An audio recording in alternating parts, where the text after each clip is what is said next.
Hey, everybody, and welcome to another episode of the Planning Commission podcast. Today's episode, give me the rubber chicken and bad coffee. Planning conferences, the Planning Commission. The Planning Commission podcast is a discussion you never even knew you needed. Sit back, join us for a conversation between a couple of old friends and their guests to talk about all the things that are happening in this wide-ranging profession called planning. Our views are our own and don't reflect those of any national planning organizations or any particular public agencies and only belong to us. So read your commission packet, know your Robert's rules, and enjoy this, the Planning Commission podcast.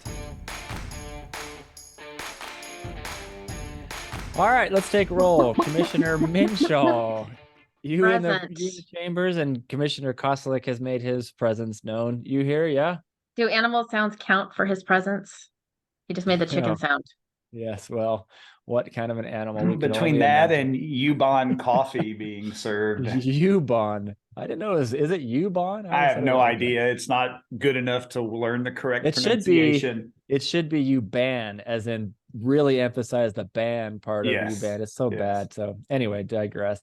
All right. So all of us are here. Our agenda today, our discussion item, which is really just going to be us talking all about planning conferences. Can't wait for that. And then our whiskey pairing, we'll get that going actually first and foremost. And then we're actually going to finish things up with a fun little lightning round. So commissioners, can I have a motion to approve? So moved. Perfect. Yes, thank you.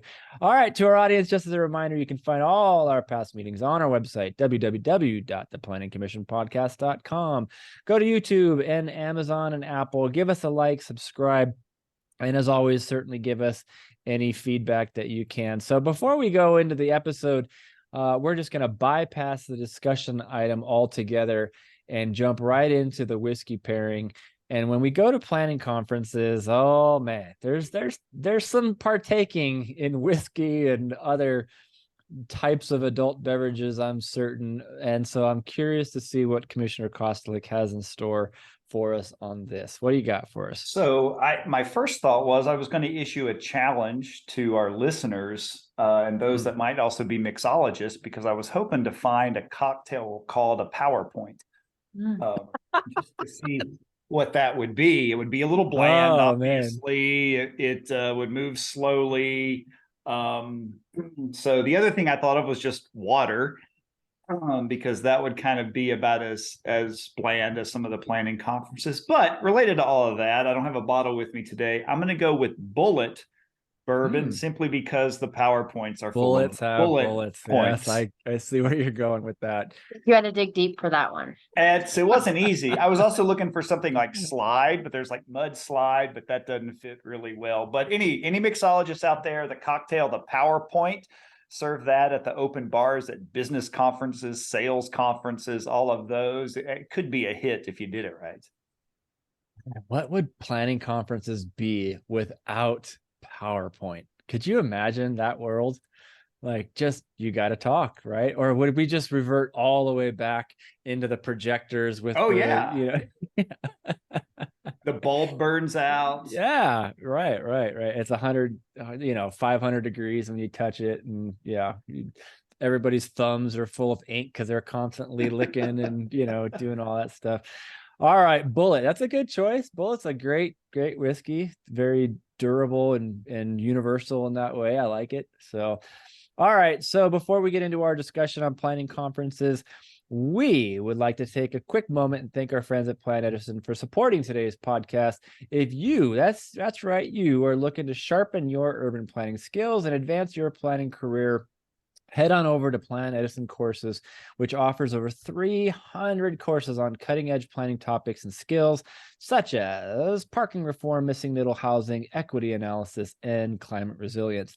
Visit courses.planedison.com/PC10 to take advantage of an exclusive offer for Planning Commission podcast listeners. So thanks to Plan Edison. All right, commissioners, let's get into this. Planning conferences. We have someone on our commission now who is incredibly well versed on this subject, but from a different perspective, and that's putting them together.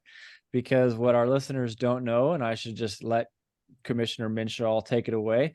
What was your role in our lovely state? And tell us a little bit about what that entailed with respect to conferences. Well, thank you. First of all, it's been a few years. We should give that the case. But I did have the privilege of serving as the Idaho chapter APA vice president and president for a series of years. I did leave that position in 2017 when I moved to a different state. And then have stayed involved since in the second state of APA, and then here when I came back. But in terms of conferences, very involved when I was in both of those positions, planning it on the planning team. And then of course the year and a half that I was president before I had to step down for moving out of state, responsible for that. But there certainly was a committee involved. So it's given me some good insights, especially as I attend other conferences. Lots of things have changed in those, I guess, 4.5, 5 years since that time. But yeah, different role. And it was very different being on the board and kind of seeing the backside of that. So when you went around the state of Idaho as APA president, was whatever vehicle you were in, like Chair Force One, was that the title it was given? I always felt like in that role I always wanted one of those Mary Kay pink cars. But I never want to do Mary Kay. So I kind of felt like that would help get more people involved in APA if there was like a vehicle that, I don't know, maybe it's a green car, like it's a green. Or just do a plastic wrap with like a zoning map on it and the different colors. There you go. And there you go. I like that. What would be the planning wrap that would go around the APA president's vehicle? I'm just surprised, given the way APA likes to be a money machine, that they don't have a sub piece of AICP. That's the AICP-CO, the American Institute of Certified Planning Conference Organizers. Oh, well, maybe there's a chapter for that. But I could also see one of those bumper stickers on the back of it that was like, "Don't like my driving, call this number," or do stop for bike lanes and chicanes, like chicanes. Yes, of course. The number is the permit desk, and you kind of get in this endless cycle of transfers and holds. Or for all the listeners, I think we're all probably guilty. I know the people on this call are, you travel with your spouse or friends and you're taking as many pictures of planning things and having conversations about how stop signs are hung and, the parabolic crowning of a road and how great this treatment is and bike lane sizes. Could you see how many times that would be a very long road trip to travel with all the ways that we all stop in our travels? Parabolic crowning of a road. Now that's a picture that I don't think I've actually officially taken. And so I feel inadequate now. I need to get out. So you think about all the times that the roads get overlaid. I know. And they get this kind of curve to them. And so then you have this really deep place at the curb and for your ADA ramp. So yes, I have gotten down and taken pictures of that places. I do notice those things. So it's just kind of an introduction. I know we're talking about conferences, that's but nerdier than I am. No. I just like the word parabolic. There's no nerdier than you are when you travel. But that being said, I think everyone on this call is just now smiling like, yep, I do that. When you start talking about constant career rated things, and that's how you see everything when you travel, it tells you you've arrived as a planner. I'm going. The word of the week is parabolic. I'm just whatever question someone asks me this week, I'm going to figure out how to insert that word parabolic. And then Don's word, which I have heard a lot in the last few months, ever since he graced us with it. And that is the word bucolic. So bucolic and parabolic. Maybe that's it. I got to come up with a word that ends with lick somehow, and we'll hit the trifecta. That's your word. Alcoholic. There we go. No, that fits conferences. That's for sure. Bucolic, parabolic. Pee-wee's Playhouse, where we just scream. I like it. Okay. Now, for the younger folks out there, Pee-wee's Playhouse was a semi-comedy He just show, died. I can't believe that. That's like our generation. Gosh, man. All right, let's move forward. We totally digress. Let's just start off on a positive note. We'll go with that, right? Let's share with our audience our very best conference experiences. We are a little longer in the tooth, I think. Yeah. It's a good way to, I tried to use the word seasoned before. That's another way of saying old. But in any case, we've been around the block and we have attended many, spoken at many. in one of our cases, put on conferences. So what's our best experience? What do you got, K-Man? Let me hear from you first. What do you got? What's your best experience as you're now, 20 plus years of being in this profession? I think one of the most enjoyable ones was held back when I was in North Carolina, and it was held in Carborough and Chapel Hill. And Wait, what I you like, hate Chapel Hill? well, yeah, no, that place gives me a migraine, and we could go on that Okay. disdain for the Tar Heels for a while. However, what they did that I thought was genius was, instead of meeting in some drab conference center or hotel ballroom and all the things we've all been in, they found different meeting places around the city. Some were just art galleries that they set up chairs and stuff. Others were at nonprofit organizations. Some were at the meeting room in local brew pubs and things like that. And so, one, you were outside of the typical beige walls of the conference setting, but two, you had to walk in between there. So you saw those things. You saw the parabolic crowning as you went from the art gallery to the brew pub and that. So that was just, I thought, a great way to do it. And obviously that's a small scale thing. I don't think at like the national planning conference with 150 people in a session you could do that, but I think at most state level conferences you could take that approach. I like it. I like that immersive learning, and get out there and experience these things firsthand, and what you're seeing and hearing from. And yeah, that's awesome. That's always my ticket to learning things and hopefully getting better. So I love it. Sabrina, what do you got? So mine has a theme in terms of immersive learning. But my favorite one is actually not one that I've ever had to be part of putting one on. Was up in the Spokane area. Their Inland Empire side of the conference traditionally is held at Priest Lake. It is a good 2.5 hour drive from pretty much anywhere. They weekend, or the kind of the end of the week prior to a resort opening up there. It is a kind of lodge setting with some big meeting areas, but then have separate type of housing and cabins that can fit a couple people, that are separate rooms plus a shared kind of living area, or bigger cabin areas. But it's very remote. You sort of have self-service, but it really, there's still ways to have those meetings. It's definitely a smaller size conference, but it also has a lot more built in just networking and social networking, just by the nature of the environment you're in. So it's not as easy, or I would say from a logistical place, challenging, where you're trying to still work and do everything else that you have to do from being gone in the office, plus you're not really fully engaged. When you're in a place like that, it gives you an ability to take a deep breath and really be engaged. And then we just saw a lot of smaller group conversations that really were, as much of the learning and sharing came just from how the place physically was set up. And it's actually just one of my favorite conferences to go to. You definitely have to commit to kind of going away and being part of that. But I think it's a place you get the most out of. I almost said that one, having been there a couple of times, because of all the reasons you Right. mentioned. And I think you came as a speaker to that one. So it would be interesting from a speaker's perspective too, how they felt that. But it's more of an intimate surrounding, like it's a smaller group. And having the open bar there for most of the day at the resort didn't hurt either. It was just right there. Open bar, they do not mean paid for open bar, for all the public folks that are like, I'm never sending another person.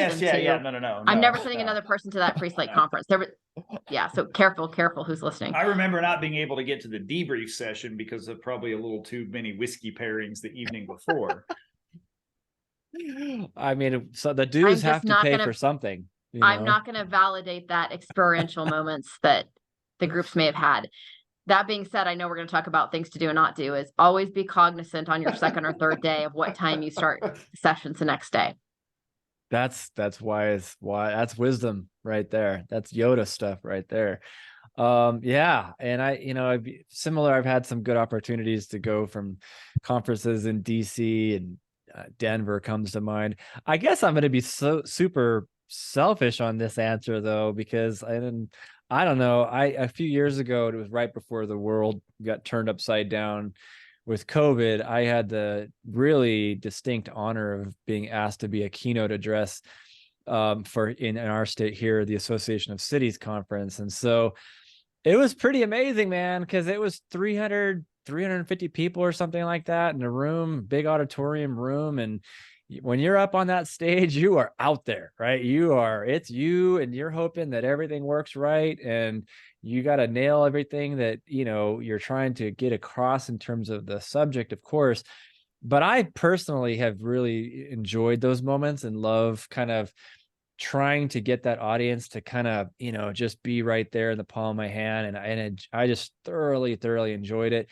In addition to that, I guess just reflecting back to, my mom attended that. My mom's now significant and severe dementia and doesn't even know who I am, frankly. But I was very pleased that she had an opportunity to see that moment and be there in person, as well as my wife. And it meant a lot to have both of them there and just kind of, being in my corner and all that kind of stuff. So that was a pretty thrilling opportunity to be in my part of my career. And I always will be appreciative of that one. So yeah, it was a good time. But all right, worst conference.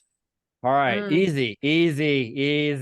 I know, I can see you all like racehorses getting in that gate wanting to go. I know there's a lot, and it's easy to as I mentioned, sort of throw stones in a glass house.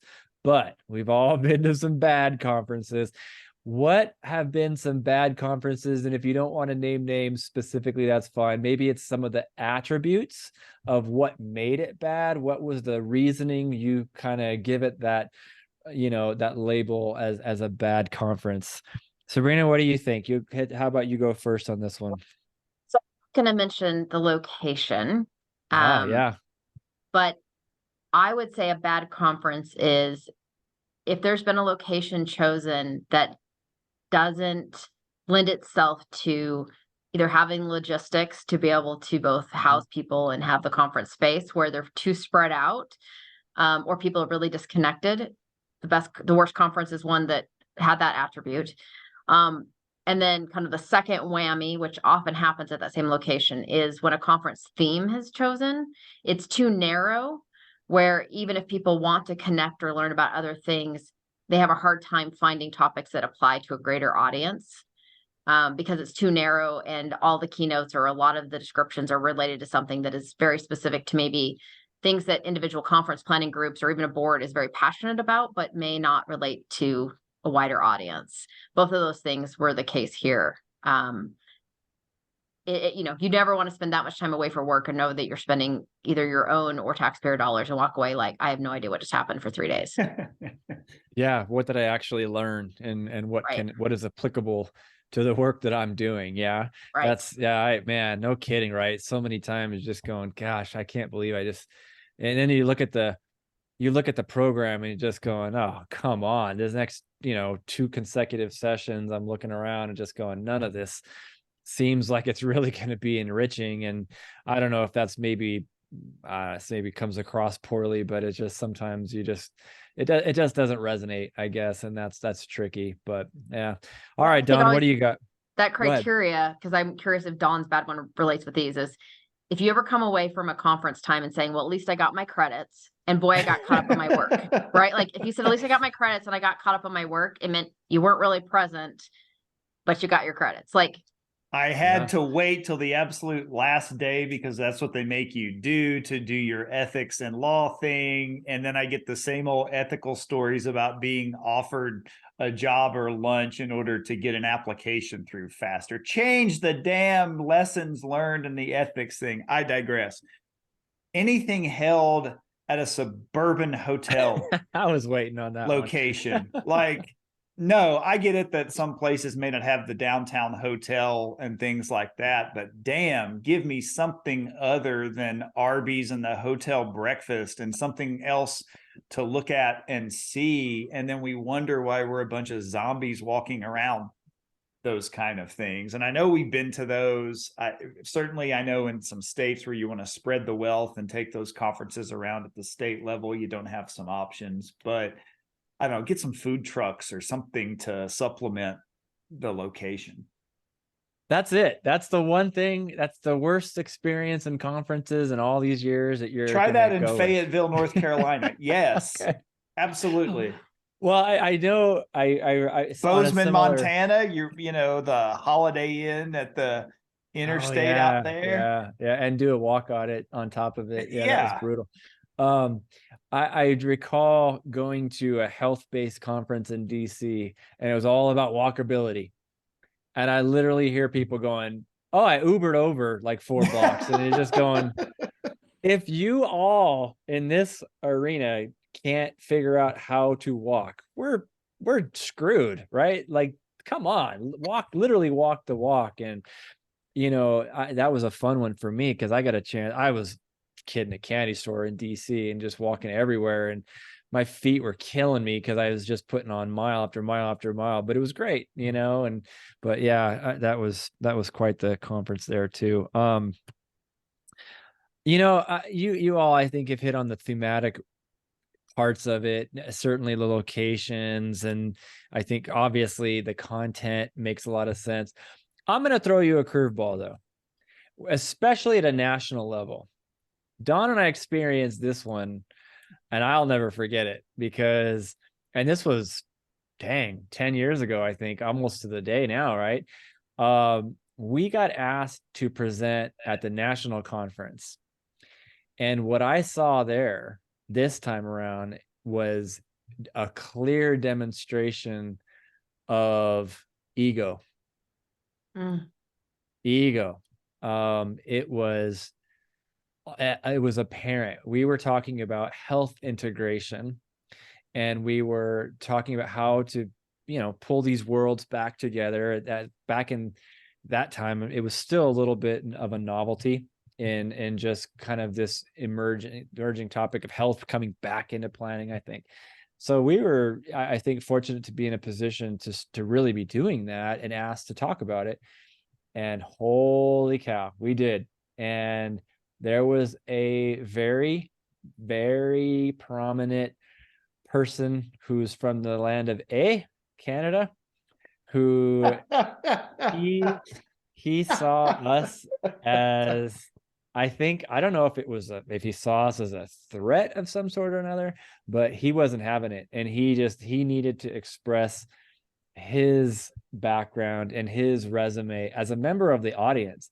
So next thing you know, he kind of is taking the microphone from the one that kind of goes around inside, and he just starts pontificating about all the work that he'd been doing. And I'm just going, wow, how fragile is your ego, sir, that here these upstarts and lean on your expertise, right? But it was clear and present. And so that one was just one as a good reminder of, there's some people I think out there that they're going to let you know once in a while. It doesn't happen too often, but every now and then I think it does kind of shed light or does rear its head a little bit. So, okay. Any other thoughts on worst conference experiences before we move on, and what makes a good conference? We've kind of touched on this a little bit, but any other worst attributes before moving forward? I'll give you one other funny one that happened to me, but either of you have something to add? I would say there's probably a whole litany of those when you're trying to plan the conferences. Yeah. But I think sometimes the worst, we were chatting about this at the beginning, one of the worst conference experiences in general is when people over rely on technology. Mm-hmm. Either from just, we all tried sometimes to cut costs and have, a speaker come in as a video speaker. We definitely had an experience where that just did not go well. And I think that there's a lot of those worst ones where, during COVID, especially, people were trying to do virtual experiences. And now with hybrid experiences, I think there's some certainly worse lessons learned that have happened since then. Yeah. That we can get into when we're talking about kind of ideas to think about, not only when you're planning a conference, because that's a relatively limited audience here, but as you're attending conferences, what should you reasonably expect, and how do we get the bar to be higher, I think, is where I'd love to have the conversation go And for I want attendees. to see presentations that aren't just the balloons and lollipops of what you did. What were the pitfalls? What were the lessons learned? What are the things that the people in the audience who are replicating it or think portions of it are a good idea to realize this didn't go very well, and almost apply a scientific method to it in terms of not just giving plot summary of the effort, but summarizing those lessons and how you would do it different next time and things for further study, because I think that's the more tangible stuff, especially for younger professionals to pick up on, to realize, oh yeah, anybody can develop a nice corridor plan and a mixed use zoning ordinance or something, but what were the struggles you had in your community with that? Who were the people that you had to win over and stuff like that? And just being more mindful in your presentations to do that part in addition to the really good stuff that you did. I like that. I like that. The humility element of it, right? And being human and showing that we're not always going to be the champions of the planning profession. We're going to fail and but hopefully learn from it and move forward. I was just going to share just a kind of a funny one. When I started getting into the world of planning, I found myself, or in health integration rather, I found myself in many health-based conferences, and that is a whole different crowd for sure. And one of the things I learned early on is there is a real attempt to get people to move their bodies. And I love it. It's a good physical activity type of thing. However, occasionally they get a little over their skis. And in one particular instance, we're sitting there in a big auditorium room, and I'm not kidding you. The next thing you know, it was as if the folks from the Fruit of the Loom commercial entered into the room. I see human beings dance, is full on grapes and apples and bananas. And they're trying to get us all up and dancing around. And I'm just going, wow, this is a different approach, good for them. Can't walk to the venue. That'd be too easy, but instead we're going to dance like grapes. But that was quite the moment. So well, I think anyway. we've said this in some of our professional development episodes, and especially for young professionals, go to a conference that's outside your wheelhouse. Go to sessions that are outside your wheelhouse to learn something different. If you're a land use planner, go to an economic development or a transportation thing. Pick something outside that realm. If your agency or company wants you to kind of stay strictly focused, then it's go to the sessions that are something different, something where you can learn. Because just, I think once you get to a certain point in your practice, going to a session that's in your same subject area just is diminishing returns. Yeah, we're getting into good tips. Yeah. So before we move forward for the last couple of questions about maybe what should they try to achieve conferences and then maybe some lessons learned, I'm just curious, Sabrina, tell us a little bit about you with your experience as trying to put these on. What's some things that people don't know? What are some things that maybe even you learned real quickly about just trying to put these big events, multiple days, and a bigger state, and trying to get public agency members who have to work with a budget and have to get approvals. And then you're looking at the national APA folks and getting accreditation. And there's so many moving parts to it. I'm just curious, what are the handful of things that you think would maybe surprise our audience to learn? Yeah, great question. I think first of all, it's just recognizing the cost, the budget to that. Right. So especially knowing that a good handful of folks are public sector, and you have to kind of strike that balance of how much is a conference before people start raising their eyes, not just the cost of it, but what is included, what isn't. Then you got travel. But, it's also just not inexpensive to put on a conference, especially with venue costs, which has gone up and up. So venue costs and how many things that as a venue, when you're choosing that, you end up paying for, right? Like everything from AV equipment gets to cost more to, if you're going to start streaming things now, it's much more expensive. And then trying to find, if you find a great venue that is more expensive, where is the logistics of where people can stay and all the things you're talking about, like, are they walkable? And then how much are you paying for, if you have to do a award ceremony or reception night somewhere, how costly that is, knowing that only a portion of the people that are going to attend are going to go.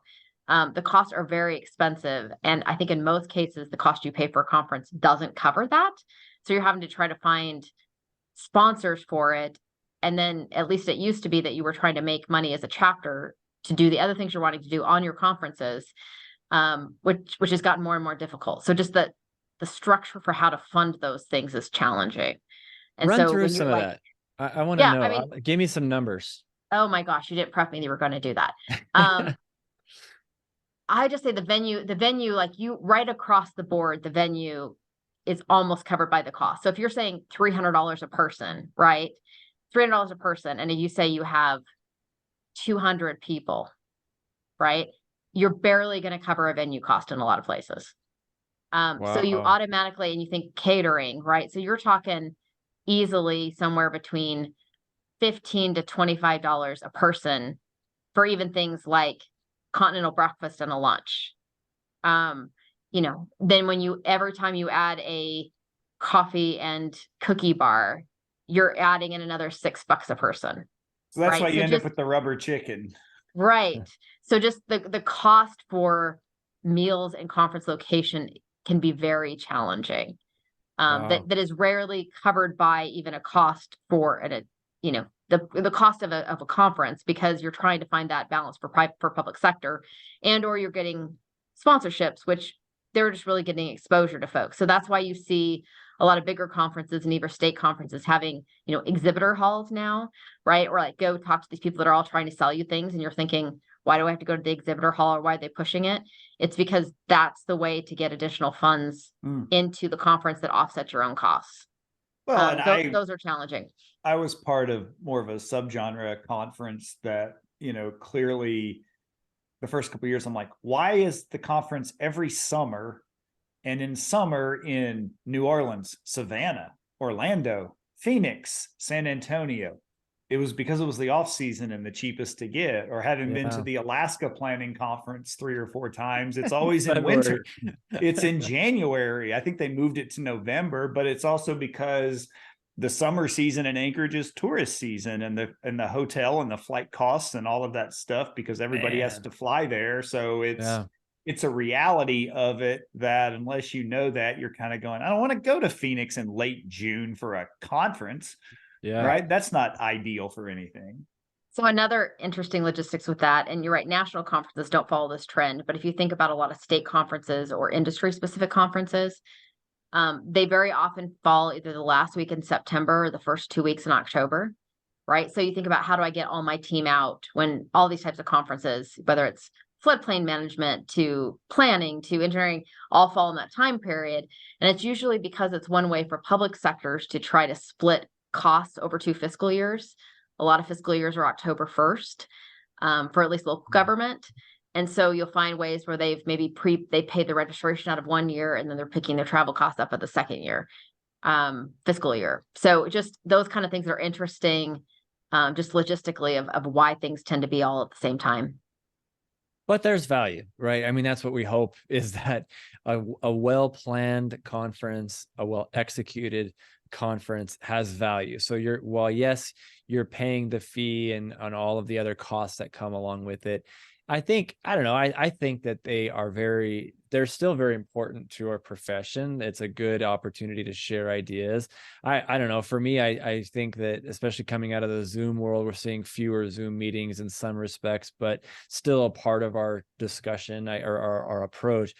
But man, that face-to-face and meeting new faces and sharing of ideas and getting to know new people from around either your state or the country even, it's a really good exchange, and one that is certainly a valuable, I think, exercise overall. But yes, it has to be done well. But gosh, man, you're talking just doing back of the envelope, $60K, just for the baseline fee plus all the food. You're gonna get up to 6 figures pretty quickly, and that's just in our state. I can't imagine, somewhere more expensive and with more people. That's got to be quite something. Well, another one I see. I'm using general numbers, right? Like a Yeah. more No, expensive venue and those types of things. I mean, you tend to negotiate, but that's Yeah. also why you see conferences being kind of off days. right? You think Yeah. about national conferences, it always struggle with like, why does this conference start on a Saturday morning and get done on a Tuesday night, right? Like That's a good a point. lot of it is you're getting off conference times to try to get those costs down. Yeah. Yeah. Well, and two, I was just looking back through the National Planning Conference, and I think a little bit of a pet peeve of mine is I went in there and searched Detroit. And granted, they're having the National Planning Conference in Detroit in 2026, but they hadn't had anything there since 1972. Nothing in Pittsburgh, nothing in Buffalo, nothing in Cleveland or Cincinnati. Some of the cities that aren't the shining beacons on the hill of modern urban planning, but have challenges and struggles and need different strategies and different ways of thinking and to articulate that kind of thing. Because if all we're doing is sending people to these, marquee or livable places and not the places that they're having to think differently, I think we're doing a disservice to our profession as well. And I know part of that is cities also recruiting conferences, especially the big national ones and other things. So that's not putting it squarely on the elbow. But if I just look back at the last 25, 30 years of really the modern day National Planning Conference, it's all pretty great places, which is wonderful to celebrate, but take us to some spots that are challenging and give us the lessons there. Love it. Love it. All right. Well, let's ask maybe one more. We have time for maybe one more question, and we go either way here, but what I guess it's related, what makes a good conference, but also maybe lessons learned, and maybe what they even should try to achieve. We've all been, again, I think, fortunate enough to be participants in various ways. And we've all probably fallen on our faces at one point in time doing something, or, whatever that looks like, presenting, or maybe you asked a bad question that everybody in the world knew that something, I don't know, but what are the lessons learned? What might those lessons do to help us make for a good conference? I'll answer a couple quick ones here. There's two things that come to my mind. Years ago, it wasn't a conference, but Dawn asked me, we were in Asheville, North Carolina, there was an event at a community nonprofit there, and they did a really fun evening where they had a few people speak, but you had to follow the rules. So the speaking was not, hey, everybody gets an hour, 45 minutes and do whatever you want to do. I've heard this pronounced two different ways, so I don't even know I'm glad I how. don't have to pronounce it. Pachakacha. Pachakacha or Pechakucha, I've heard different I've heard ways. Pechakucha. Yeah, whatever. But that's the one and only time in all my professional life that I've seen that style used, and I loved it. I was nervous as all get out to go with it, because for those of you who are not familiar with it, it comes from Japan, I believe, and it's about brevity. And it's about, you have 20 slides, 20 seconds each slide, and you don't get to drive. It's automatic and you have to go. And I loved it because it forced the energy to stay up and go, and you had to know that material really, really well.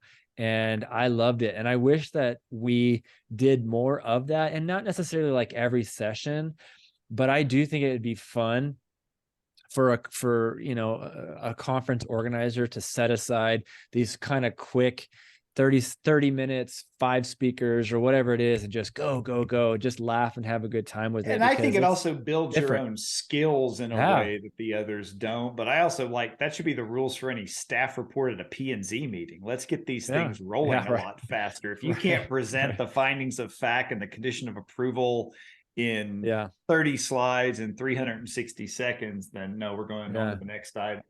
Yeah. We actually saw that used when I was APA president, North Idaho, we were doing regional conferences at the time. Oh, yeah. And the North Idaho, I want to say there's a couple regions up there that came together, and it was a 1-day conference. And they used that to get a variety of topics out, Pechakucha style, and it was great. It's kind of fallen out of favor, but I know some conferences I've seen a bit of it, but it was really good. And then there was a time like they do 2 or 3 of them, and then there was a time for kind of open dialogue.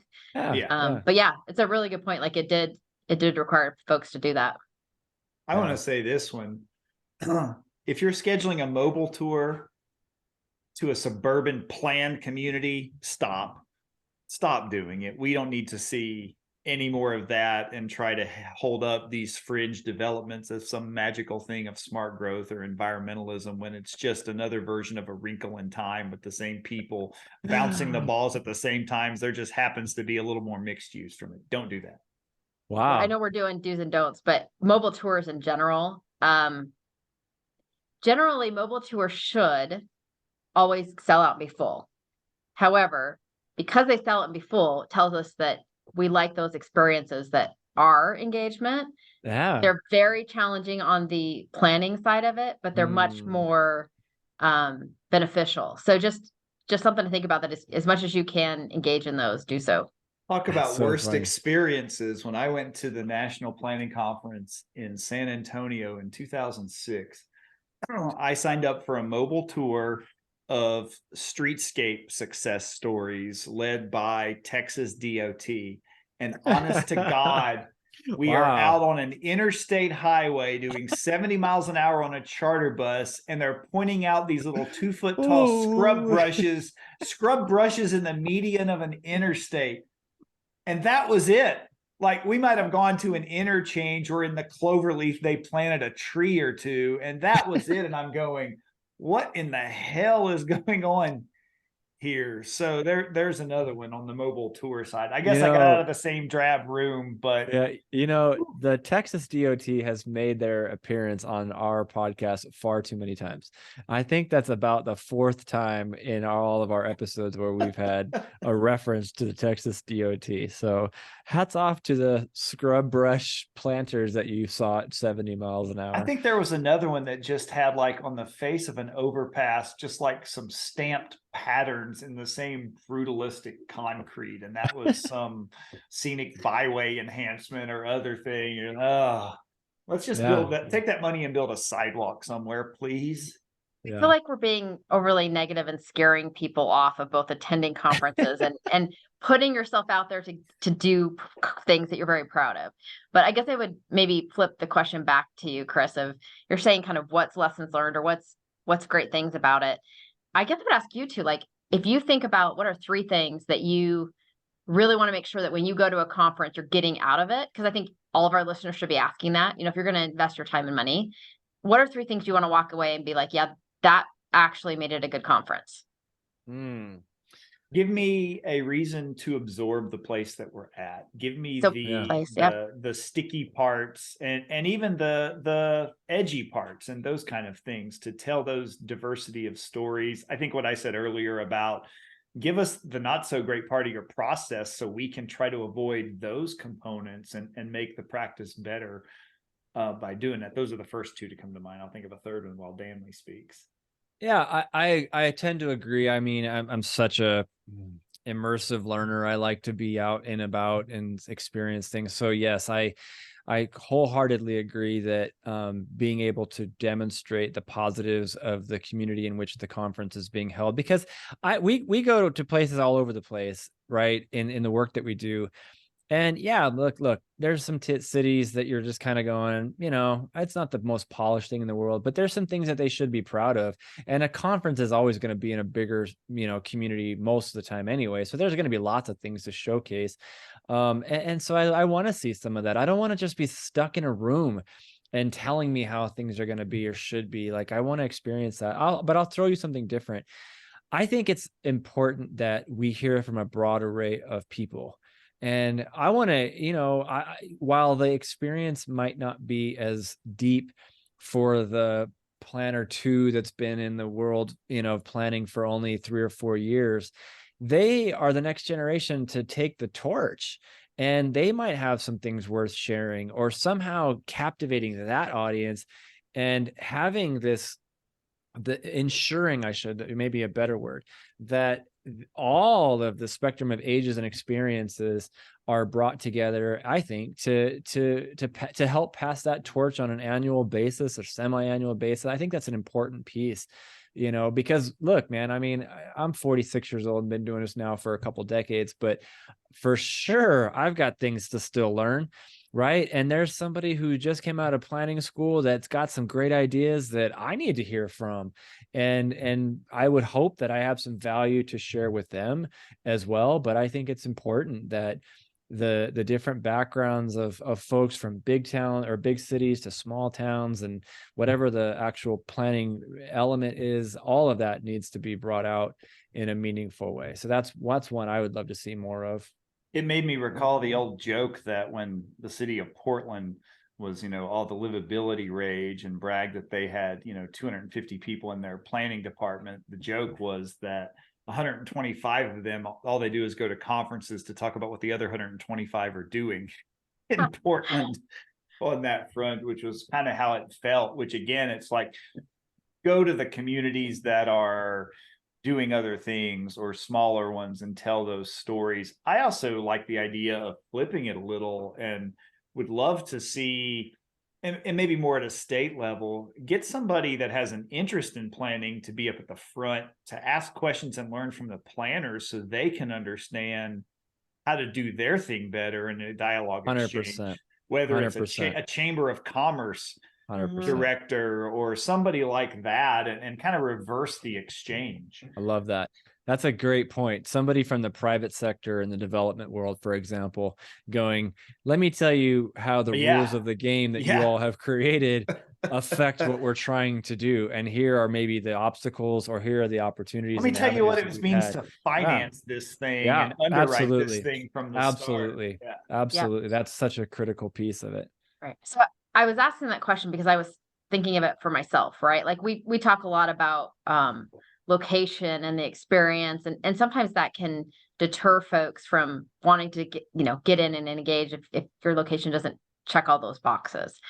But for me, I think we also think about like the content. Like there's so much time spent into like what are the sessions and the content and the learning, when in reality, especially as you get further in your career, is you're not going to hear something that's this completely crazy idea you've never heard of, or even in an hour session, you're not going to walk away with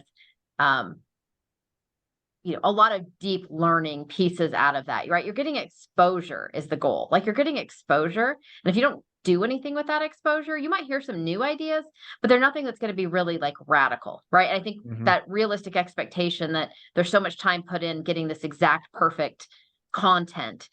So I thought about when I'm budgeting money and I'm wanting our team to go to conferences, especially those who are earlier in their career or even mid or later, what am I wanting them to get out of it? Right. So I think the first is, of course, learning, right? Like I want to expose them to things that maybe they haven't been exposed to here before and get some ideas, right? But then it's incumbent upon them to follow up and get more information about those ideas. But the two we didn't talk a lot about, which I think deep down is why we actually go to conferences, besides credits, is we should be inspiring folks. Like we all get kind of down sometimes, right? Like you feel like you're not making a difference, or what you got into the career for isn't what you're doing. Therapy. It is. Like I actually wrote that down, inspiring, but it is kind of a mutual therapy moment. Right. Where we've had some just folks on this podcast where you're like, and that when I listen to you, that is why we remember to keep perspective of why we do what we do. Right. It's just like, wow, they help you kind of recenter yourself. And I think we all need that. It's kind of like a group therapy. So like, honestly, a conference is way cheaper than that many hours of therapy. So it's beneficial. The other piece that we haven't talked a lot about, and I know we joke about the social events that involve at a conference that you need to address all sorts of folks that aren't just about alcohol. It's really about connecting, right? And not just forced connections, but the ability to have some informal connections. I told my folks when they last went to a conference, like, you should be coming back with a handful of new contacts and what it was you talked to them about, whether that's old school business cards, which some of us still like, or you've got people's numbers in your phones now. You're like, hey, I met this person who introduced me to this person who they've already dealt with this good and bad, right? And we've had a brief conversation about it. And now I know who is that person that I can call and go like, hey, I'm about to do this. Can you send me what you actually did first? Like, or what did your scope of work look like? Or what did you do that I don't want to do again? That happens, kind of the spark happens at a conference. but there's so much follow-up that should happen. And if you walk away, even people who are introverted, if you walk away without a handful at least of new contacts and people that you later are going to come into contact with, you've missed the boat. Like, that's the part that's intangible, but we should expect. I like it.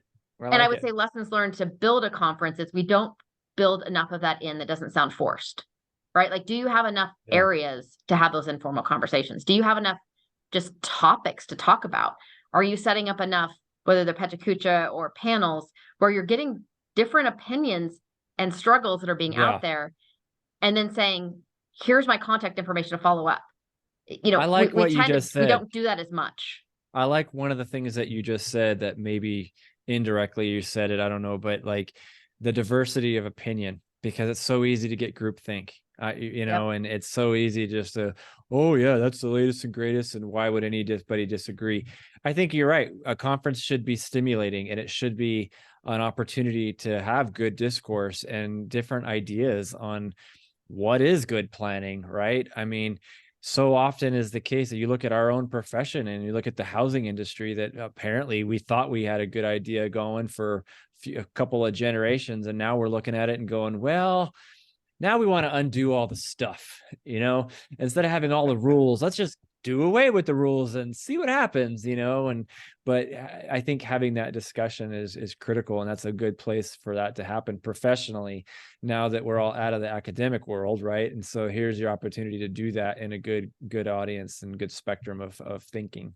So I think the last thought I have, and this is maybe more for some department managers, city, county administrators, elected officials, we kind of have these phony austerity measures that we just decide we're going to cut travel for our government employees because whatever budget thing. And in the grand scheme of things, it's a very small percentage. And I understand the optics about sending somebody to a conference out of state. But the other thing is, that's an investment in your people, when we know at a government level, the pay, the benefits and things may not be as appealing as the private sector. But if we want to keep good people on the public side, we need to give them those opportunities to get out of that cubicle, get to those places, like Sabrina said, make the new connections, make the new things. And I think in a state like Idaho, I think if you're a planner and you're working in a place like Boise, there's a limitation within the state in terms of contextual stuff, and you need to be able to see what other places are doing. And so go to bat for your employees to keep some semblance of that when a budget gets tight, and find other ways to cut. I'd much rather invest in people and pay for that and delay a corridor plan for a year under the same department than kind of do this phony austerity exercise that we do. Well said. Well said. All right. Well, let's quickly transition for just a quick couple of minutes, lightning round stuff. We've had a discussion that has been a bit more robust than I anticipated on this subject, but we've had some things to say. And I kind of figured we would, because I know with Sabrina's background in particular, being the organizer, that is an incredible insight that most people don't have, nor will they ever have. And I think that's been a really valuable element of this conversation. So, all right. Let me ask you a quick question. We're just going to pepper each other here. A city that you would want to hold a planning conference and that you die to get to. Is there a city in this country that you're thinking? And Don, you mentioned a couple earlier in your discussion about those sort of Rust Belt cities. I think that might be, some that might be worth discussing. I got one, but I'm curious what you two think. Is there a city that you're going, gosh, a lot of good stuff has happened there, I want to learn more about it, I want to book my plane ticket to go? Where is it? Wow, Crickets. I think we've all been to so many conferences. We've been to a lot of locations. Either Oaxaca, Mexico, or Victoria, British Columbia. There's my Victoria. That's a great city. Your logistics are a little challenging there, but yeah, it's a beautiful place to go. All right. While you're thinking about that, I'll give you mine. Mine, and maybe I think I've mentioned this on previous episodes, but I think, and it's a little regional, it's Bend, Oregon, because Bend, yeah. Bend is such an unusual place, home to almost about 100,000 people now. right on the Deschutes River. And I don't recall seeing a city quite like this one, where you have this gridiron street pattern, definitely blue collar, been around a long time on one side of the highway, and absolutely every single thing that you saw in conferences over the last 20 to 30 years get built on the west side of the main north-south No. highway. What's the other phrase you use to describe that side of Bend? Where every planning conference threw up. Yes. And just in a good way, but nevertheless, like, you're going, everything is there. It's on full display. And it's such a juxtaposition of just conventional, again, gridded in a lot of its own really cool way, seeing a renaissance now because of our just design, our desire to kind of be in places that are seeing a rebirth. And it's such a fascinating city to me that I would love to go learn more about it in a conference setting. So that's mine. Well, Bend was one that came to my mind just because it does have a lot of the issues, especially for the West area. I'll give you one that actually just had the opportunity to go, which was part of why I went. It was not a straight planning conference. It was it was an International City County Management Association conference. It was in Austin, Texas. Oh, yes. And yes. it was a great example of really cool things they've done. Still some big challenges. Huge. But really interesting things about kind of just the dynamics of the entire area. We took the chance to go a little bit further away and look at some just like intentional tourism draws, a little bit away from Austin. So somewhere like that, I think would be really fascinating, as well as I would love to see a conference. I can imagine this would be a logistical nightmare, but somewhere who had some sort of disaster recently, like, oh, wow. Some sort of like natural disaster type thing where they've really struggled with something. And you could be able to use the conference as an ability to figure out, like, how do you get that many minds that have ideas around it to help figure it out later? I got news for you. That's going to be Maui. Yeah. And so, well, yeah, I mean, the planning conference was like in that. New Orleans 5 years after Katrina, 4 years after Katrina. So enough to kind of get over the hump of the major struggles and start to get at some lessons learned. I went to that one, and that part of it was front and center and pretty telling. And it made for a very different and engaging conference. And I would say, in terms of kind of going to places that are challenged, at least at that time, that was a definite one. And New Orleans is always an event destination anyhow, for lots of reasons. So it kind of all fits the mold. Well, Chris, even our lightning rounds aren't lightning. So that's okay. That's okay. This is a fun conversation, and one we haven't had, obviously. And there's a lot of experience between the three of us to pull from, and it's definitely on full display here. So you're going to go speak. Do you have walk-up music? And if so, what's that song? What's the song that you want to be introduced to as you jump up on that makeshift podium, get your little PowerPoint presentation absolutely ready to go, or pachaka chaka chuka, whatever we're calling it, right? Do you have a song that you want that audience to hear before you take the microphone? I feel like we should be able to choose them for each other, not ourselves.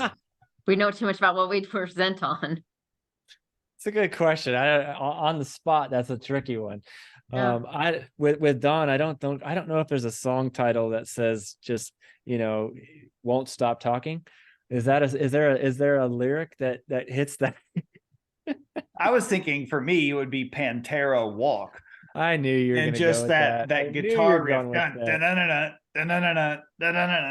as I saunter up to the podium. That would be. So I got a couple that are interesting. One is the Macklemore song "Downtown." Oh, yeah, that's a good one if you're talking about downtown. And then I also thought about your DOT approaches, or my parabolic crowning conversation. I've always wanted to have, even in some like P&Z meetings, I've always wanted to have Highway to Hell playing in the background.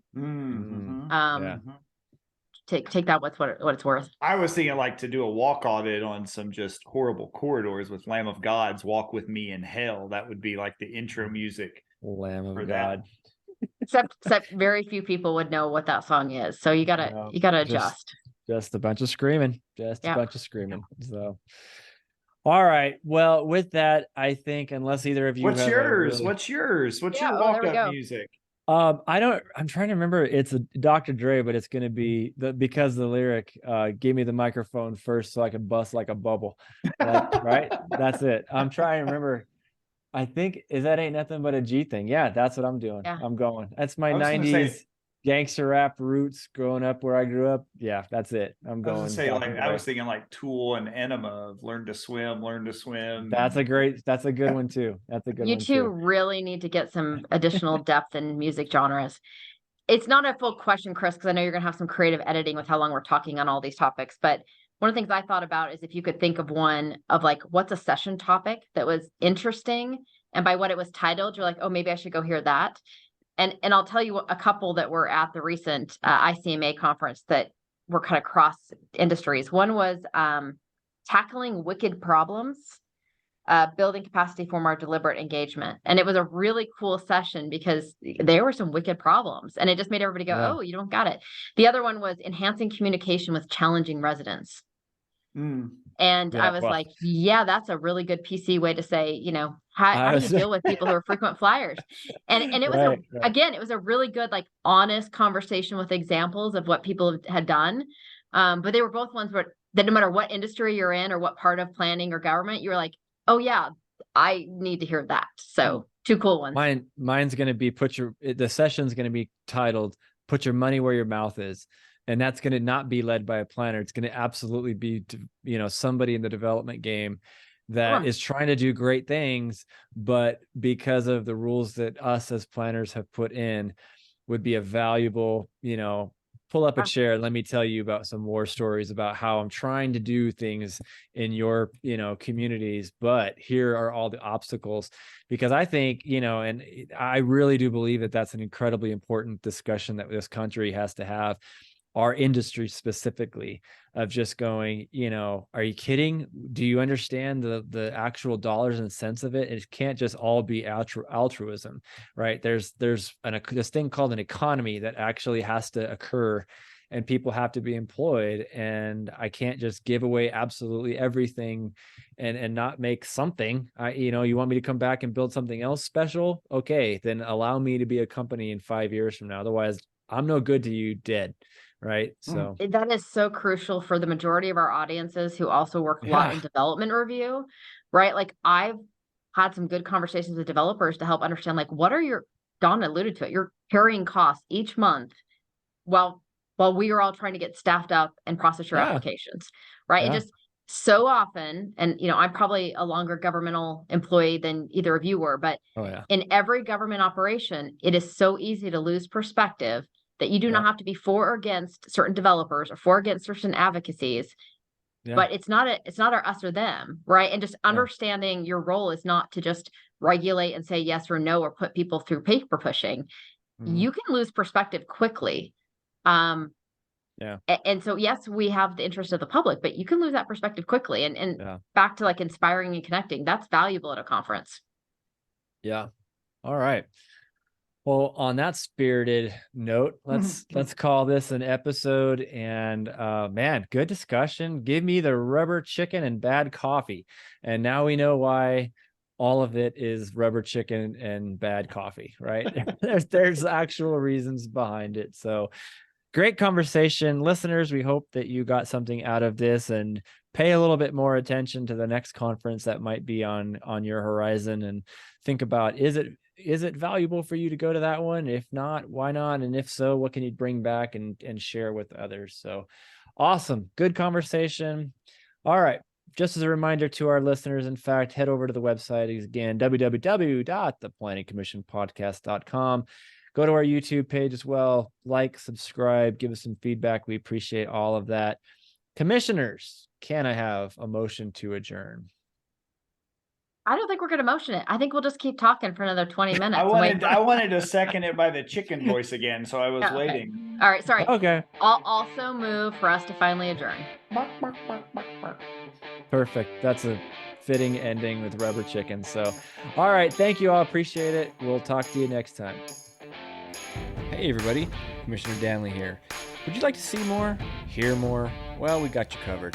Go to our website, www.theplanningcommissionpodcast.com. It's got everything you want. Guests, yep, past episodes, video, the audio, even our whiskey pairing, links to everything about all the people we've had on, books, websites, you name it. It's unbelievable. If you want to reach out to us, please. We'd be more than happy to chat. You can email us, planningcommissionpodcast@gmail.com. You want to tweet at us? Go for it, @planningcommish. We're also on YouTube with the Planning Commission Podcast channel, Facebook. Heck, send us a carrier pigeon if you need to. We'd love to hear from you about ideas, guests, you name it. Thank you for listening. We appreciate it. We'll keep doing our thing. You keep doing yours. Have a good one.